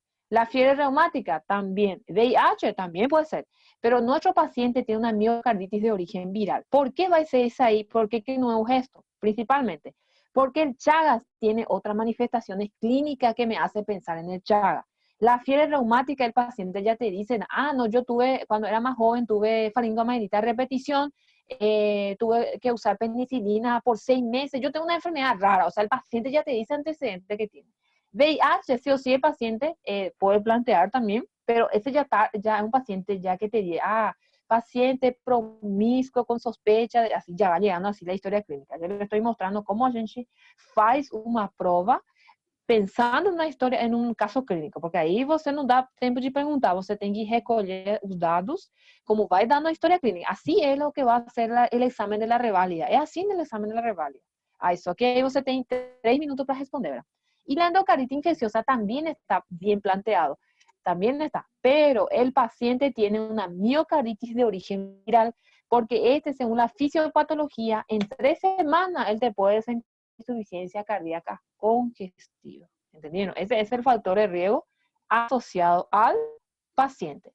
Esa es la explicación fisiopatológica que tiene el paciente. Ahora le pregunto, ¿cuál es el examen complementario que le vamos a solicitar a este paciente? Porque yo tengo que solicitar. ¿Qué le vamos a hacer? ¿Cuál es? ¿Qué le falta? Radiografía. ¿Por qué le vamos a pedir una radiografía de tórax al paciente? ¿Qué buscamos en la radiografía de tórax? Tórax y perfil. ¿Qué buscamos? Vamos, gente, si eu morrer aqui no coronavírus, por lo menos quiero que... Cardiomegalia. ¿Cuál es la respuesta? Se busca el índice cardiotorácico. Cardiotorácico. Bem chique, tem que responder. ¿Por qué buscando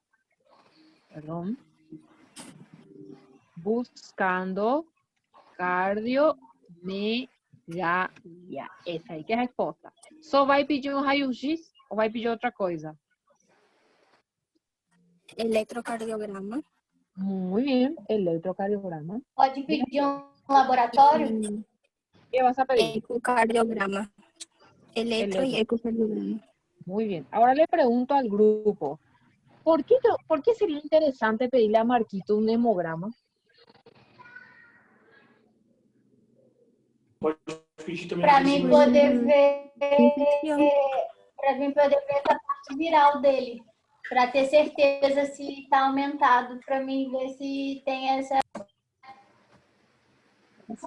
Muy bien. Pero el problema es que hace 15 días atrás, antes de empezar el síntoma, él tuvo el cuadro viral. O sea, faz 15 días antes de comenzar tudo. O sea, muchas veces el hemograma se normalizó. ¿Por que eu vou pedir? Mas eu vou pedir um IgM de memória para ver se ele teve. Sí, eso sí, pero mi pregunta es, ¿por qué sería interesante pedirle a Marquitos un hemograma? Hemograma. ¿Cuál es la explicación fisiopatológica?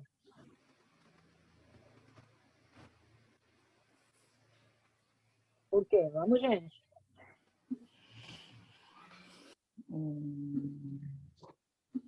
Justamente yo expliqué la clase pasada en la fisiopatología. Justamente yo expliqué. Y viene acometiendo una de las causas. Que yo dije, mira, ¿se acuerdan que tal patología cursaba con insuficiencia cardíaca porque tenía hasta soplo? ¿Se acuerdan? Dije. Justo entra. Bueno, le digo la respuesta. Al paciente se le solicita un hemograma, porque yo también, el paciente es joven. Se le tiene que solicitar porque yo también puedo plantear una insuficiencia cardíaca de gasto alto, que es una de las causas de una anemia grave. Entonces necesito el hemograma al paciente para que yo pueda hacer. ¿A qué Marquito, aparte de esa miocardiopatía, miocarditis de origen viral, no es por una insuficiencia de gasto alto, que se debe a una anemia grave? Entonces por eso que voy a pedirle a él un hemograma a este paciente para yo ver si él no tiene una anemia grave que también me está desencadenando. ¿Entendieron esa parte? ¿Entendieron?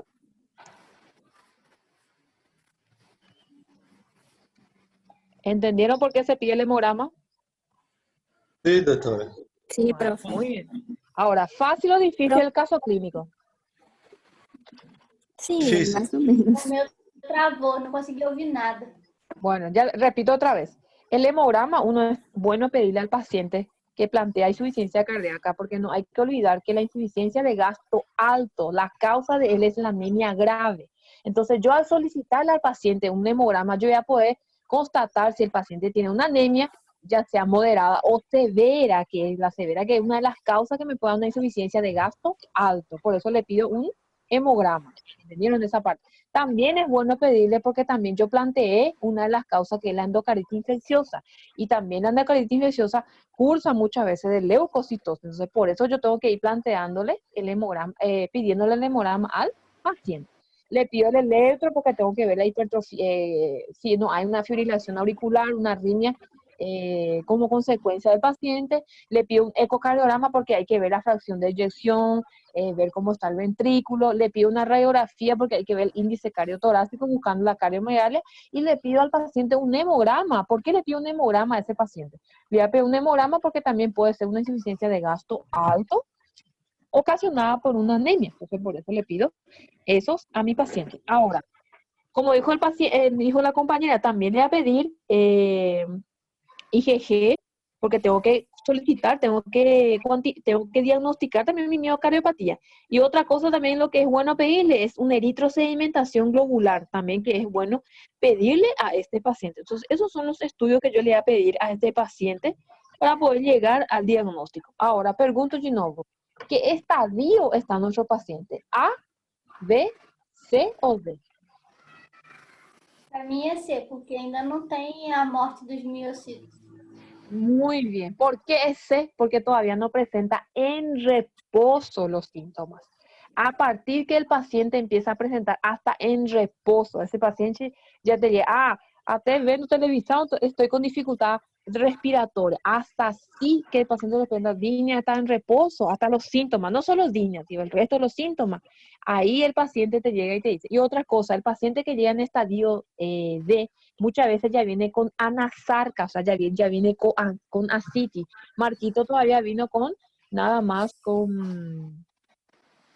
vino con edema en miembros inferiores. Entonces, por eso muchas veces Marquito todavía está en el estadio C. ¿Cuál es nuestra función como médico? Nosotros vamos a agarrar a Marquitos, al pobre de Marquitos, y vamos a frenar esa parte. O sea, vamos a empezar a tratarle, vamos a empezar a frenar todo lo que va a ser el diagnóstico de Marquito para que yo pueda hacer un freno y que él no me desencadene en el estadio D. Lo bueno de Marquito es que él es un paciente joven, entonces él es candidato a hacerse un trasplante del corazón si es que llega a desarrollar un estadio B. Por eso nosotros tenemos que saber qué tiene el paciente. Ahora, segundo caso clínico que yo le traje de nuestro paciente. Este ya es una paciente ya diferente ya de Marquito, una paciente que ya es añosa, el paciente tiene 54 años, ella vive en Formosa, consulta al servicio de urgencia. ¿Y él por qué consulta? Vino por una dificultad respiratoria. Bueno, vamos a verle acá. Vino por una dificultad respiratoria, que es de clase funcional 3. Repito otra vez. Paciente, la línea se divide en 4. El 1 es el que se presenta a grande esfuerzo. El 2 es el que se presenta a moderado esfuerzo. El 3 es el que se presenta a esfuerzo cotidiano, como vestirse, cambiarse, bañarse, peinarse, comer. Y el 4 es el que se presenta en reposo. Ahora, ¿en qué grado está nuestra paciente? Tiene una disnea clase funcional 3. Entonces significa que esta señora tiene dificultad de respiración cuando come, cuando empieza a vestirse, cuando se peina, pero en reposo no tiene. Ella dice aparte que presenta edemas de varios meses de evolución. El paciente es un paciente tabaquista, moderado, Gisela, ¿no? Y refiere consumir una botella de vino con cada comida. Dios que me libró, paciente, chique. Le voy a preguntar si es paraguaya, pero aquí hay un toma vino, es cachaza mismo. ¿Qué pasa? Esta señora refiere que ella consultó en los últimos años, entonces ella viene haciendo chequeos laborales, donde ya le dijeron que ella estaba normal. También dice que en ocasiones se le realizó una serología para descartar la enfermedad de Chagas, que resultó negativa. Muy bien, vamos a ver por qué le pidieron. Voy y vuelvo otra vez. El examen físico de mi paciente cuando ella ingresó, su frecuencia cardíaca estaba a 94, no tiene taquicardia, su presión arterial es de 90/60, muy bien. Su frecuencia respiratoria es de 24, está taquineca. Y presenta el choque de punta desplazado en cúpula de Barr. ¿Qué pasa? Hace la línea ciliar anterior. Bueno, explico algo. Cuando nosotros le hacemos el examen físico, disculpo desenho, este es su tórax del paciente, este es el esternón. Cuando nosotros le hacemos ese peitinho de él, acá un mamilo, acá otro mamilo. ¿Qué pasa? Cuando nosotros le hacemos el examen físico al paciente, cuando se le explora la palpación de la parte cardiovascular, nosotros hacemos la palpación de choque de punta, que nosotros agarramos y palpamos acá, justamente debajo del mamilo, en el quinto espacio intercostal, línea medio clavicular. Ahí se encuentra, yo agarro y palpo lo que yo voy a sentir, que es el choque de punta. Yo empiezo a sentir el latido del corazón. ¿Qué pasó en esta señora? Él no está acá, él está hacia acá, donde está la axila del paciente, está en la línea axilar anterior, o sea, el corazón está con cardiomegalia, porque el corazón ya no es más chiquitito como está acá, el corazón ya es grande para que yo tenga el choque de punta en la línea axilar media, y significa que hay desplazamiento de él, y significa que el paciente ya tiene cardiomegalia. Entonces ahí ya viene uno de mis criterios de Framingham. El ritmo cardíaco es irregular. Hay ingurgitación yugular, tiene hepatomegalia y también tiene edema en miembro inferior. Bueno, entonces se le auscultó pulmonalmente para yo saber qué es lo que tiene el paciente. Cuando se le auscultó también tenía crepitante y que no se modifica con la tos, entonces tiene todavía crepitante. Y se le hizo la radiografía de tórax, donde vino un índice cardiotorácico mayor a 0,6. Pregunto, ¿es cardiomegalia o no es cardiomegalia? Sim. ¿Por qué? Cardiomegalia se clasifica a partir de cuánto. Maior que 0,5. Muy bien, la señora tiene 0,6 en el paciente. Ahora, ¿qué pasa en el paciente? Se le hace un electrocardiograma y hay una fibrilación auricular crónica en el paciente. Ahí yo pregunto, está chillando esa paciente, ya no es más igual que Marquito. Este paciente, ¿cuál es el diagnóstico? ¿Cuál es la clasificación? ¿Qué criterio de Framingham posee? ¿Y cuál sería la explicación fisiopatológica? Porque hay que buscar. ¿Y qué factor de riesgo está asociado a este paciente? ¿Y por qué ella presentó una fibrilación auricular? Y la pregunta es, ¿en qué estadio está la señora? Entonces vuelvo y coloco otra vez. ¿Cuál es el diagnóstico de Nuestra Señora?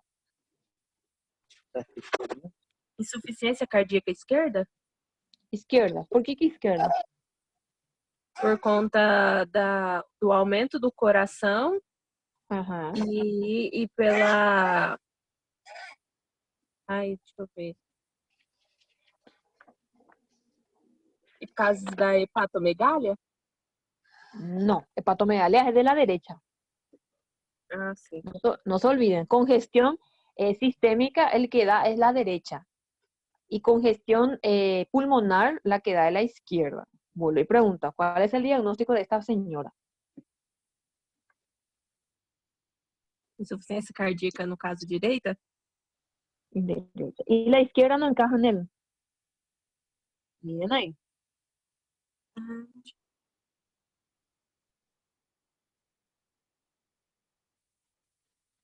Seria de los dos por causa de la hepatomegalia y de la... Muy bien, colocamos acá. Nuestra paciente tiene una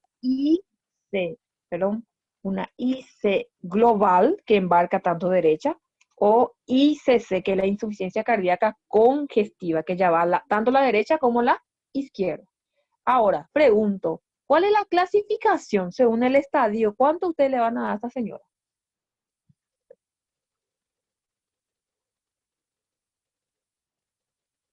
Según el estadio, ¿cuánto le van a dar? ¿Dónde encaja? ¿A, B, C o D? C? ¿Por qué C? No sé. ¿Quién quita más? ¿Por qué C? ¿Por qué no es A, no es B? ¿Y por qué no es D?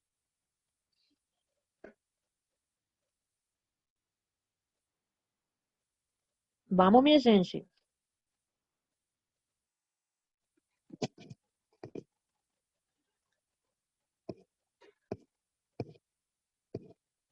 Vamos, Marcia, Pablo, Correa, Ronaldo, está Silvia, está Casia, está Lucas. Doutora, está é C Vale, fala. É C porque tem hepatomegalia, dificuldade respiratória, no caso taquipneia, tem dísnea, estágio 3, tem... eu não sei se tem edema. Tiene edema en miembros inferiores. Mas não é generalizado, por isso não é D. Muy bien. ¿Qué pasa? En el estadio A, ustedes se acuerdan que el paciente es asintomático. En el estadio B empieza a haber cambios estructurales, pero el paciente todavía no presenta síntomas. Y en el estadio C, el paciente ya empieza a presentar síntomas, como vino Nuestra Señora.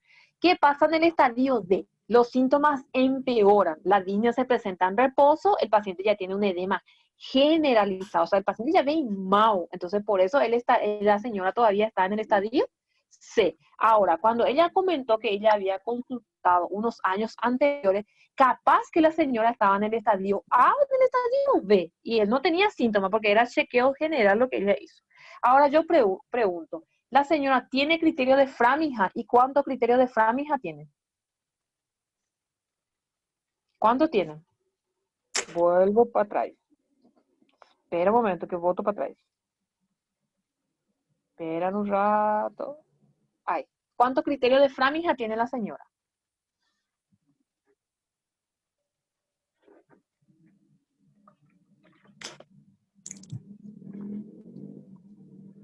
¿Cuántos criterios tienen? Cadê a Paola? Sumiu de mim.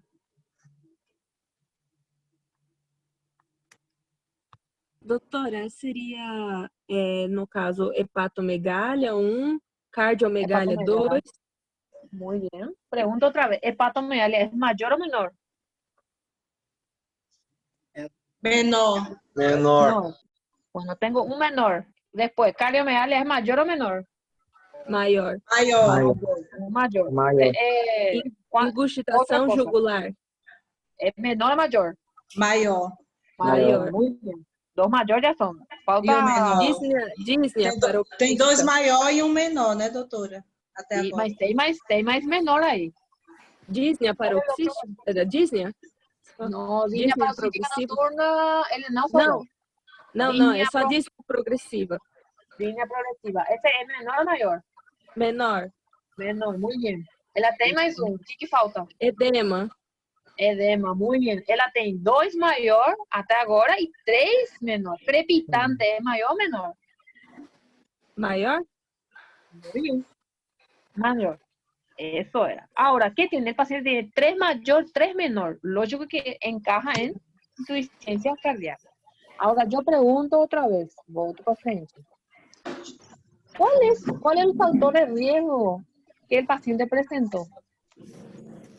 ¿Cuál es el factor? ¿Cuál es la explicación fisiopatológica de esta señora? ¿Qué usted opina?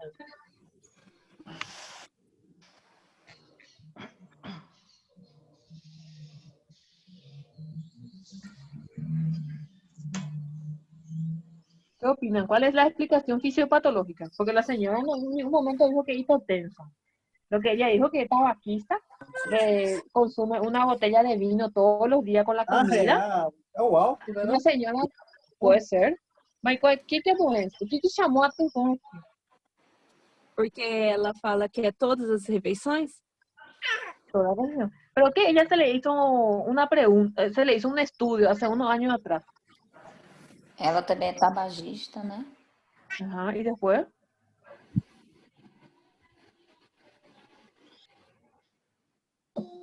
Essa parte que ela bebe sempre. Muy bien. El paciente alcohólico, ¿con qué tipo de anemia se relaciona?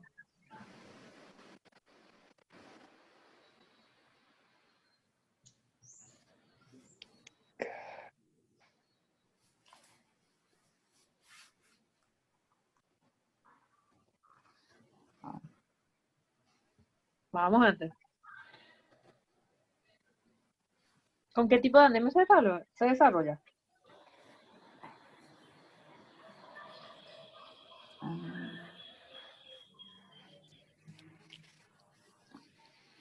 Deciste? Ô, minha gente, imagina para combater o coronavírus, se nem CC a gente conseguiu sair. Vamos, gente, tem que ler mais. Primeira coisa, hay que plantear un paciente una anemia megaloblástica. La paciente es alcohólica. Y você sabe, mulher é mentirosa até falar o contrário. Ela fala que toma um copo de vinho todos os dias na comida, mas quem que vai garantir que ela está tomando cachaça de noite? Então, mulher é mentirosa, até provar o contrário. Primer factor de riesgo que yo sospecho es una anemia megaloblástica. Bueno, ¿cuál es otro que me llamó la atención?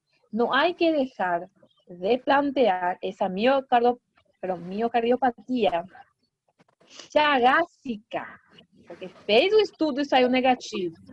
Pero es bueno repetirle a este paciente, porque por algo se le hizo ante este estudio. E ela não trouxe no papel, a gente não veio o resultado, ela só falou que veio negativo. Entonces, ¿cuál sería otro planteamiento? La miocardiopatía que puede ser chagásica. Ahora, estos son los factores de riesgo que me puede desarrollar en el paciente. ¿Qué puede ser también otro que el paciente pueda tener también y me podía llegar a tener un diagnóstico? O sea, la causa, la anemia puede ser por una insuficiencia cardíaca de gasto alto. Y esa miocardiopatía es por una miocardiopatía dilatada. Entonces, esas son las posibles causas que tenga el paciente. Ahora, ¿qué faltó hacerle?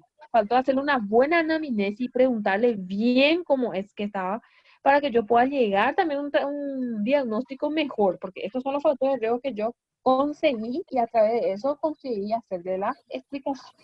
Ahora, a otra pregunta es, ¿por qué ella presentó, por qué ella vino y presentó fibrilación auricular.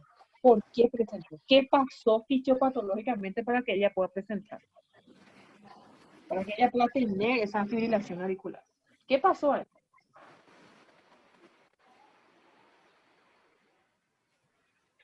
Vamos a ver. ¿Por qué presentó Foi por fibrilación causa, auricular? foi por causa que ela teve miocardiopatia chagásica. Muy bien. Pero ¿cómo se produce? ¿Cómo se produce? ¿Se acuerdan la clase pasada? Yo dejé un cuadrito bien chiqui. ¿Cómo se produce? Porque hay dos tipos de complicación de arritmia. Uno es la fibrilación auricular, que es la más frecuente, y la otra es la fibrilación ventricular, que se asocia con muerte súbita en el paciente. Entonces, son dos tipos de arritmia lo que te da la insuficiencia cardíaca. Esta señora tiene una fibrilación auricular. ¿Quién va a decir que va a ser candidata en el futuro a tener una fibrilación ventricular que le puede ocasionar una muerte súbita al paciente? Ahora pregunto, ¿por qué se produjo esta fibrilación auricular? ¿Cuál es el mecanismo fisiopatológico que me explica?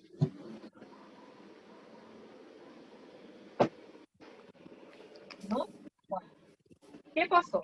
El paciente presentó una miocardiopatía dilatada, puede ser de origen chagásico. ¿Qué pasa? Hay pérdida de la contracción. Hay pérdida de la contracción. ¿Qué hace esa pérdida de la contracción? Auricular. Hay una pérdida de la contracción auricular. ¿Qué hace esa pérdida de la contracción auricular? Empieza a hacer una taquicardia compensatoria para que pueda producirse. Ahora, ¿qué hace esa taquicardia en el paciente?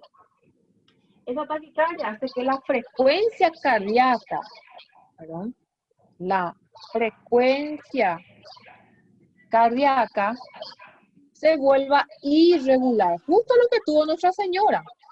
Justo lo que tuvo Nuestra Señora. ¿Y qué pasa con esta paciente? Hace una disminución de la presión arterial.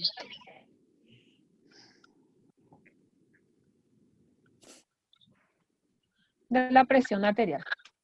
Todo lo que tuvo Nuestra Señora. Esta es la explicación. O sea, ¿qué pasa? Esta miocardiopatía dilatada hace que haya una pérdida de la contracción auricular.